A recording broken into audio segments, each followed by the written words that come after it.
السلام علیکم دوستان و هموطنان. ما در ویدیو پیشین یک چند مدرسه ها رو ذکر کرده گذاشتیم.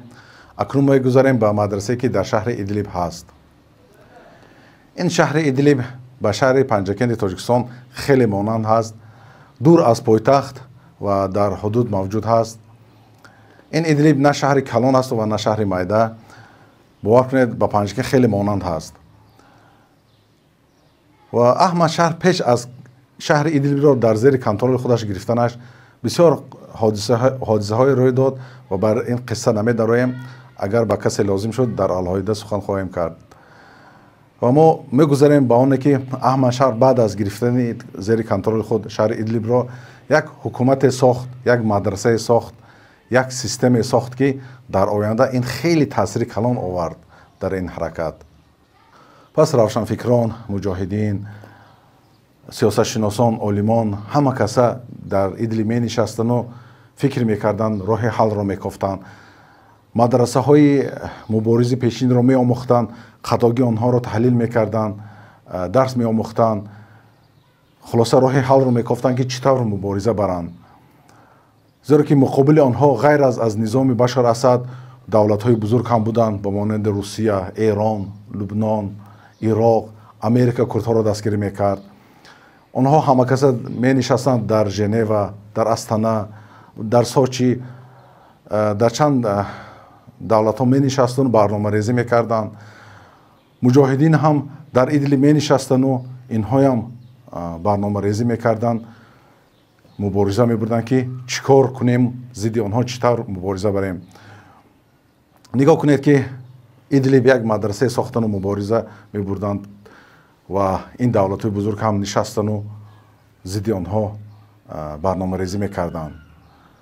مجاهدین در خلاصه آمدند که اول کاری که در پیش گذاشتن این تیار کردن کادرها بود. تیار کردن کادرهای سیاسی که کار سیاسی میکنند، که کار امنی، عسکری، اقتصادی، محکمه، یعنی یکی از مهمات بود دادگاه. تیار کردن کادرها وقتی که تو هدف میگذاری که حکومت را بر دست گیری، باید در همه ساحات تو کادر داشته باشی. این در اول این را گذاشتن و کادر تیار کردن. مثال میبیاریم آنچه که با محمد مرسی روی داد. آنها به هدف خودشان رسیدن، حکومت را گرفتن، چون کادر عسکری امنی که نداشتن به ضرر آنها تمام شد. در چند روز همه آنها را دستگیری کرده، زندانی کردن. نه تنها زندانی کردن، حتی حکم قتل برآورده، اکثر آنها را کشتن. نگاه کنید، با مبارزان این درس شد که داشتن کادر امنی و عسکری این خیلی مهم هست. پس مجاهدین دوم چیزی که در پیش گذاشتن این بود که هنر خود را نشان دهند. حکومت ساختن، ترتیب کردن بین خود، دادگاه ساختن، دانشکده ها ساختن، راه ها ساختن. این راه ها برای شهروندان بی پول بود. از قوه برق 24 ساعت تامین کردن. بر منطقه بشار اسد 4-5 ساعت سوید بود. در منطقه ادلیب مجاهدین 24 ساعت بود. از اینترنت تامین کردن، اقتصاد تامین کردن، سطح زندگی خیلی بالا بود. از امن تامین کردن. آنچه که ذکر کردیم باز منطقه بشار اسد خیلی ضعیف بود. پس مردم دوست داشتن مجاهدین را. گفتن مجاهدین نه تنها جنگ، حکومتداری هم میتوانند. اینها چی معامله خوب، اخلاق خوب با مردم خیلی معامله خوب دارند. مردم دوست داشتن مجاهدین را. مردمی که در زیر مشروع مجاهدین زندگی میکردند راضی شدند، باور کردند. حتی مردمی که در منطقه بشار اسد زندگی میکردند آنها هم مجاهدین را دوست داشتند. میگفتند ای کاش محمد جولانی منطقه ما را هم آزاد میکرد. آنها از حکومتی که ظلم میکرد، راه ها را پلکی کرد، حقوق شهروندان را پایمال میکرد، بیزاری جستند.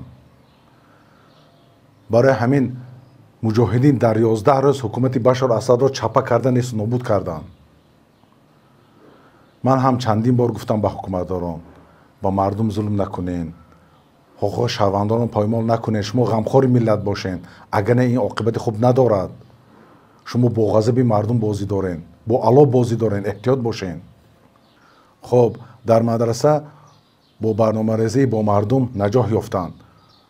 شما فکر میکنید که با این کار تمام شد؟ نه، давлатҳои ҳамсоя ҳам таъсири калон доранд. мисол мебарам, ислом каримов ба давлати тоҷикистон дахолат кард, дар кор шуд, бо танку силоҳ ба сари миллати тоҷик омад. ин дарс аст барои муборизин. барои ҳамин давлатҳои ҳамсояро нодида нагирем. хоб аҳмадшаҳр, ҳукумати муҷоҳидин давлатро гирифтанд. акнун ҳунари сиёсиро бояд нишон диҳанд. акнун муомила бо давлатҳои ҳамсоя бояд чӣ тавр шавад. ин муҷоҳидин ҷангро хуб омӯхтанд, ахлоқи хуб доранд, муомилаи хуб бо мардум доранд. оё ҳамину бас? акнун дар майдон ҳунари сиёсиро бояд нишон диҳанд. оё инҳо сиёсатро хуб омӯхтанд? давлатҳои ҳамсоя лубнон, ироқ бо аҳмадшаҳр, бо ҳукумати нави сурия зуд забон ёфтанду қабул карданд. ва ҳатто дар лубнон сурати муҳаммад ҷавлониро гузоштанду дар зераш навистанд ки муҳаммад фотиҳи сурия ту ҳастӣ гуфта. хеле хурсанд шуданд аз омадани аҳмадшаҳр. ман фикр мекунам ки сабабаш ин аст ки ин дар ироқу лубнон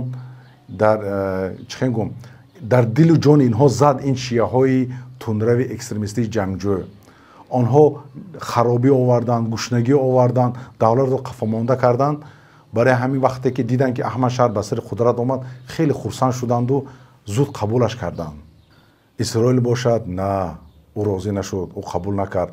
ӯ дар ғазаб омад, бо самолетҳо Сурияро бомбборон кард, бо танку силоҳ дар замини Сурия даромад, бо баҳонае ки мо дурсҳоро ҳимоят мекунем гуфта.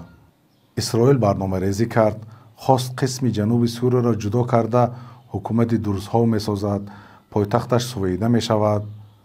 турсия бошад, онҳо ҳам барномарезӣ доштанд, шимоли Сурияро дар зери контрол гирифта, марказ дар шаҳри Ҳалаб мегузоштанд. америка ҳам барномаҳо дошт бо курдҳо. дар курдҳо давлати Курдистон ваъда карда буд. русия бошад, зарби сахт хӯрд, аз барномаҳое ки дошт ноком шуд. бо боқимондаҳои низоми пешина хост соҳил, яъне лаби баҳрро зери дасти худ кунад, зеро ки дар он ҷо военни аэропорти Русия мавҷуд ҳаст ва аксари боқимондаҳои низоми пешина дар он ҷо, яъне соҳил зиндагӣ доранд ва марказ шаҳри Лазақӣ гузоранд. ва ин ҳам Эрон даст дошт, хост бо Русия ҳукумати нави Сурияро хароб кунад, лекин ноком шуданд. нигоҳ кунед дӯстон, дар пеши ҳукумати нави Сурия чӣ мушкилотиҳои калон баромад, чӣ бозингарои калон баромад. ин бо Башор Асади дундук мубориза бурдан кори осон аст, валекин ин бо бозингарои бузург муқобили инҳо истодигарӣ кардан, ин хеле кори душвор аст. дар сиёсат инҳо Исроил, Америка, Русия, Эрон, Турсия, инҳо дар сиёсат акула ҳастанд. дар муқобили инҳо агар ту як хатогӣ кардӣ, инҳо туро мехӯранд. валекин машоалло Аҳмадшаҳр муқобили инҳо истодигарӣ карда тонист. ҳатто президенти Америка қоил шуд, гуфт, ин ҷавони мубориз бо гузаштаи пурқувват ин Сурияро ҳифз карда метавонад. яъне як ҳайбати Аҳмадшаҳрро ҳис кард, як қуввати сиёсӣ, аскарӣ Аҳмадшаҳрро ҳис карду қоил шуд ба ӯ. How did you find the Syrian president? Right. I think very good. Young, attractive guy, tough guy. Strong pass. Very strong pass. ҳамаи ин ва командаи ӯ дар мадрасаи Идлиб дарс омӯхтанд. инҳо аз муборизаи пешин дарс омӯхтанд ва таҳлил карданд, роҳи ҳаллро кофтанд, пас инҳо наҷоҳ ёфтанд. нигоҳ кунед, бо Турсия сиёсан забон ёфтанд, минтақаи Ҳалабро дар зери контроли худаш гирифт. валекин бо Русия, Эрон нерӯи сиёсӣ забон наёфтанд, пас нерӯи низомиро ба пеш гузошту Аҳмадшаҳр хеле ҷанги сахт ба соҳил шуд. хеле ҷанги сахт буд.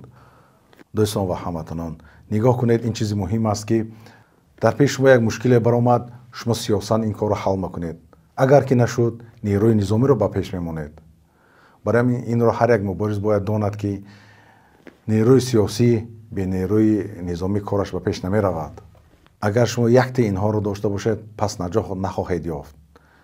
ҳамин мисол шуд ки бо давлатҳои ҳамсоя, бо баъзе онҳо бо сиёсан забон ёфтед, мушкилотро ҳал кардед. ва дар соҳил тавре ки гуфтам, бо Русия, Эрон роҳи сиёсӣ ҳал нашуд. агар шумо нерӯи низомӣ намедоштед, дар ҳамин ҷо сиёсати шумо тамом мешуд, шикаст мехӯрдед наҷоҳ намеёфтед. барои ҳамин зарурӣ ҳаст ки ҳам нерӯи сиёсӣ дошта бошед, ҳам нерӯи низомӣ. ҳамон қадар ки нерӯи низомӣ шумо пурқувват бошад, ҳамон қадар нерӯи сиёсати шумо пурқувват мешавад. муҳим нерӯи низоми шумо. ва мисол ин аст ки нигоҳ мекунед ба Америка, нерӯи низоми ӯ хеле хеле пурқувват мебошад. барои ҳамин дар тамоми рӯи дунё ӯ сиёсати худашро мегузаронад. сабабаш чи? ҳам сабабаш ки нерӯи низоми ӯ пурқувваттар аст. ва президенти Америка ҳам Аҳмад Шарро вақте ки дид ки нерӯи низоми ӯ пурқувват ҳаст, пас ҳайбату сиёсати Аҳмад Шарро ҳис карду қоил шуд ба ӯ.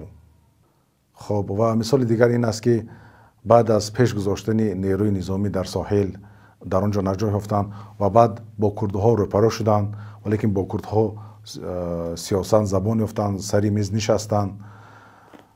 курдҳо таслим шуданд ба ҳукумати нави Сурия пайвастанд. дар ин бора видео карда будам, метавонен дар ин ҷо тамошо кунен. ва бо дурусҳои Исроил бошад, ҳам нерӯи сиёсиро истифода бурданд ва ҳам нерӯи низомиро. аввал нерӯи сиёсиро истифода бурданд, гуфтанд ба дурусҳо биёен сари миз нишинем, мушкилотро ҳал кунем, фурсат доданд, валекин натиҷа надод. пас нерӯи низомиро ба пеш гузоштанд. Исроил таҳдид кард, бомбборӣ кард, валекин баромаданд муҷоҳидину гуфтанд ҳамаи мо шаҳид шавем, ҳам намегузорем ки Исроил дахолат кунад ба Сурия гуфта.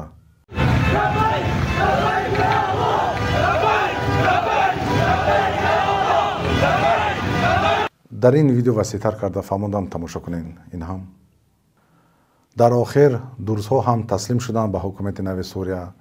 Исроил бошад маҷбур шуд бо танку силоҳҳояш аз замини Сурия баромад. дӯстон ва ҳамватанон, аз ин зиёдтар гуфтанӣ нестам. ба касе интерес мебошад алоҳида васеътар карда мефаҳмонам, ё савол бошад ҷавоб хоҳам дод. дӯстон, дар охир гуфтанӣ ҳастам ки дар ин мадрасаи Идлиб хеле ва хеле кадрҳо баромад. ин кадрҳо дар муддати 6 моҳ нигоҳ кунед чӣ корҳоро анҷом доданд. он санксияҳое ки вазмин гузошта буданд дар сари давлати Сурия, онҳоро бардоштанд, аз қувваи барқ таъмин карданд, аз интернети тезсуръат таъмин карданд ва ба тоҷирон шароит муҳайё карданд. миллионҳо муҳоҷирин ба ватанашон баргашта истоданд. сатҳи зиндагӣ рӯз аз рӯз баланд шуда истодааст. ҳама инҳо нигоҳ кунед дар муддати чӣ кӯтоҳ аст. он корҳои анҷом додан аз барқу интернет ки ҳукумати мо 30 сол аст ки анҷом дода наметавонад. шуморо ба худованд месупорам. дӯстон ва ҳамватанон, салому алайкум ва раҳматуллоҳи ва баракатуҳ.